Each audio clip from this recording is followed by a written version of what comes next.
standing here in front of Want List Records, one of Belmont's newest stores. It's 113 Trapelo Road here in Belmont. We're going to go inside and meet the owners on today's Belmont Business Spotlight. Welcome to Want List Records. This is Dave Belson and Brian Coleman, and I'm so excited to introduce you to them. I hope everyone comes and sees this warm space they've created for us. How long have you been open now here in Belmont? I would say about a month. There was a soft opening, and as we were setting up, people would just kind of knock on the door and come in, which was fine with us, even if we weren't camera ready, so to speak. But yeah, about a month, 3 weeks really, and it's been amazing so far. We're loving being here, right in Cushing Square. So why did you pick Belmont? Go ahead, man. You were in Newton before. Yeah, we were in Newton for about 2.5 years. Belmont kind of picked us. We were looking at a space down the street and we're driving by and there was a for rent sign in the window and it just sort of all came together. Yeah, we'd been looking in a lot of different towns, but Belmont chose us first. Well, we're so happy to have you. Having a record store in town is almost a dream come true to so many collectors. Are you finding a lot of people coming in and checking it all out? Yeah, lots of regulars have come over from Newton, and then there's lots of new people in the neighborhood who've come by, some to just say hi and others to purchase records. Do you do only in-store sales, or are you also doing online sales? We have some online. We have on Discogs, we have a page, just Want List Records.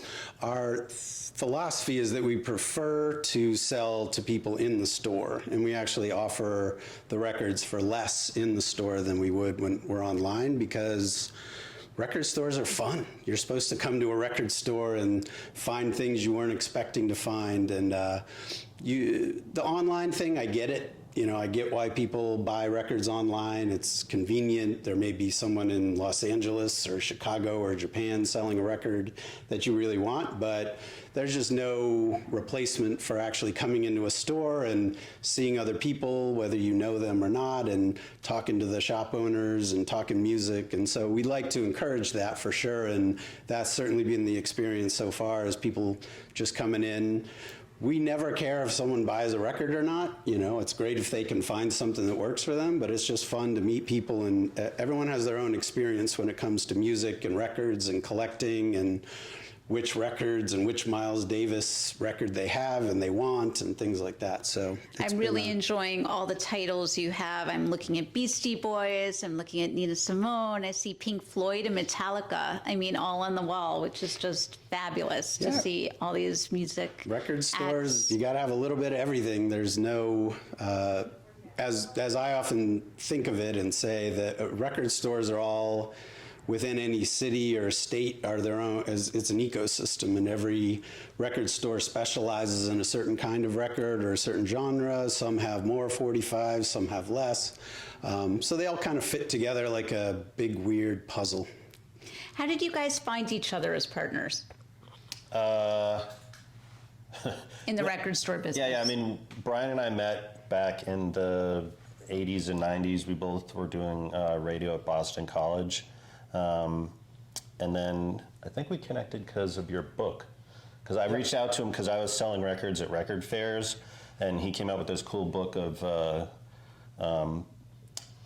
music and ad-related stuff, and I thought it would be fun to sell at shows. So I reached out to him, and we reconnected, and then at some point he was like, hey, what do you think about opening a record store?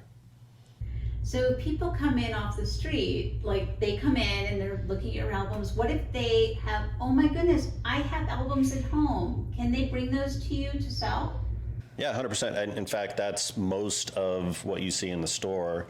We're almost all used, and it's almost all purchased from either people that walk in, or sometimes if it's a large collection, we'll do a house call.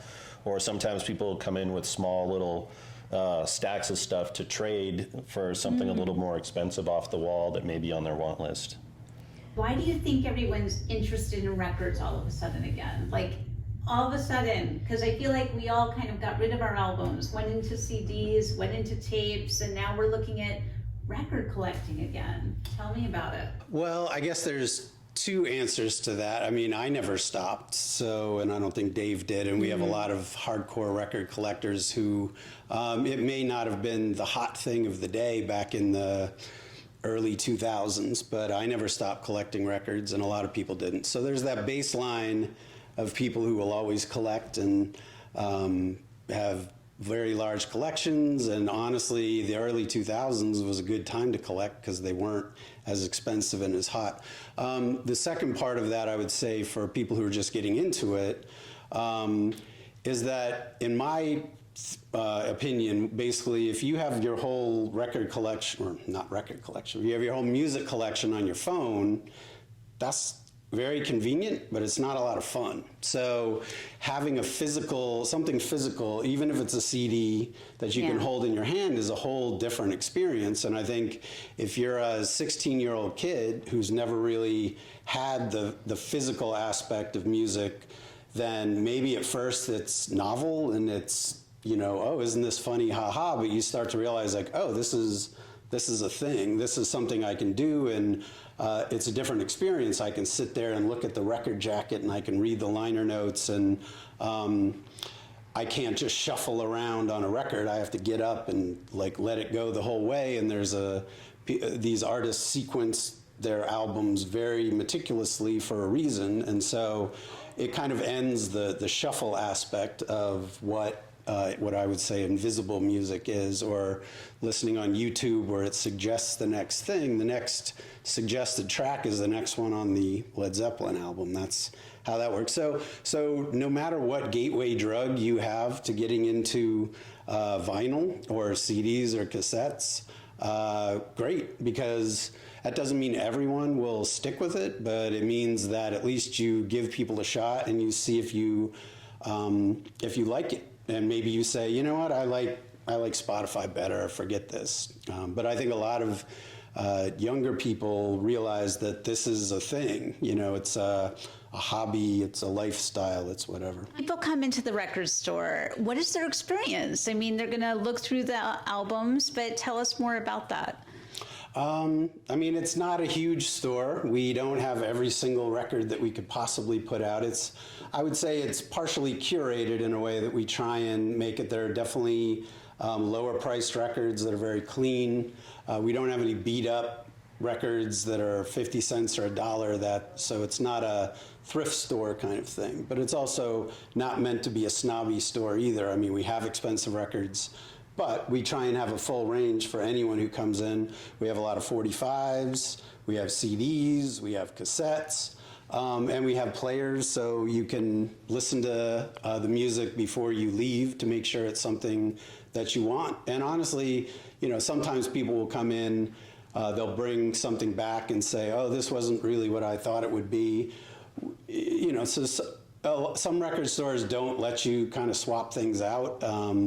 We don't necessarily say, that's what you should do, we're the library or something like that. But in the end, we just want customers to be happy with what they get, both when they walk out and a week or two later, they want to get a fair price. That's really cool that you guys have turntables here that you can explore. So you could come and I could say, oh my gosh, I've been wanting to hear that album since when I got rid of my record collection, and I could go play it.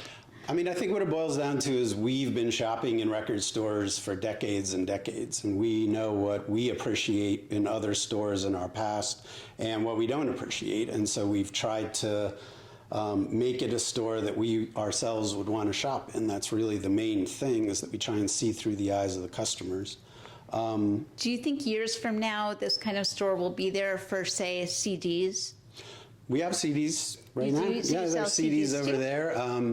We buy them. We buy cassettes. We buy 78s. I mean, not often, but for instance, a great couple came in yesterday and sold us a bunch of Lebanese and Egyptian 78s, which is not something normally people would even shop for or that we would actively look for, but we would never refuse that because it's so unique, such a unique thing to have. So we don't just buy Bruce Springsteen records. There's a whole range of stuff. I mean, reggae, folk. We're very open. We want to just have stuff that our customers would want. Thank you so much for bringing in all your music and albums, and I can't wait to come explore this with my kids too. I feel like this is something that's going to grow with the generations. So thank you for keeping that magic alive for everyone. This is Amy Kirsch with Belmont Business Spotlight. We're here at 113 Trapelo Road with Want List Records. Come visit Dave and Brian.